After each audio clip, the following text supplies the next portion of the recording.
A bad decision. Those were the words of North Charleston's mayor in South Carolina describing Michael Thomas Slager's shooting of a reportedly unarmed black man over the weekend. On Tuesday, Slager, a white policeman, was charged with murder. 50-year-old Walter Scott was shot several times in the back. A video of the incident recorded by a bystander was released to news media outlets. This in the context of a culture of police violence towards the U.S.'s African-American population. Washington's Philip Crowther reported earlier with more details.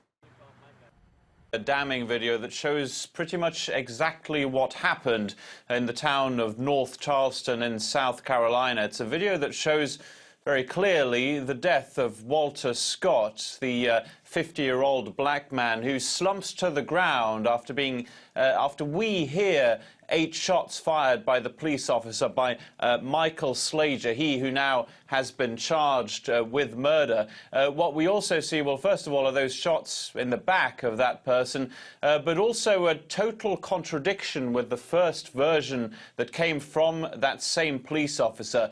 He said he felt his life was in danger, that this was a case of legitimate defense because Walter Scott, the suspect in this case, had been battling with him over his taser gun. But what you see at the end of the video, maybe even more damning than the shooting itself, is the fact that the police officer appears to drop an object next to the lifeless body of Walter Scott.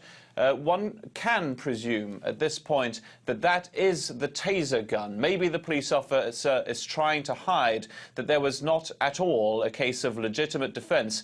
The video shows it all pretty clearly.